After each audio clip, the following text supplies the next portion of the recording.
Hi சுட்டீஸ், எல்லாரும் எப்படி இருக்கீங்க? இன்னைக்கு ஒரு கதை பார்க்கலாம். ஒரு நாள் துருக்கி மன்னனும் முல்லாவும் அரண்மனை பழத்தோட்டத்துல உலாவி கொண்டிருந்தாங்க.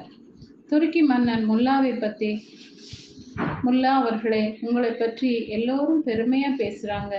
ஒரு மனிதனை பார்த்த மாத்திரத்திலேயே அவனை மனதிற்குள்ள எடை போட்டு பார்த்து அவருடைய மதிப்பு என்னன்னு சொல்லிடுவீங்களாமே அப்படின்னு கேட்டார். கடவுளோட அருளால எனக்கு அப்படிப்பட்ட ஒரு ஆற்றல் இருக்குது என்றுதான் நான் நினைக்கிறேன் அப்படின்னு முல்லா அடக்கமா பதில் சொன்னார். சரி, இப்போது நீர் என்னை உமது மனதுல எடை போட்டு பார்த்து என்னுடைய உண்மையான மதிப்பு என்னன்னு சொல்லுங்க பார்க்கலான்னு கேட்டார். முல்லா மன்னரை ஒரு தடவை ஏற இறங்க பார்த்தார். பிறகு அடக்கமான குரலில், மன்னர் பெருமான் அவர்களே, தங்களுடைய உண்மையான மதிப்பு 10 பொற்காசுகள் தான் அப்படின்னு சொன்னார்.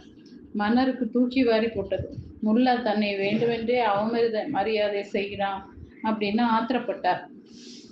என்னை நீர் எவ்வளவு கேவலப்படுத்தி விட்டீர் தெரியுமா?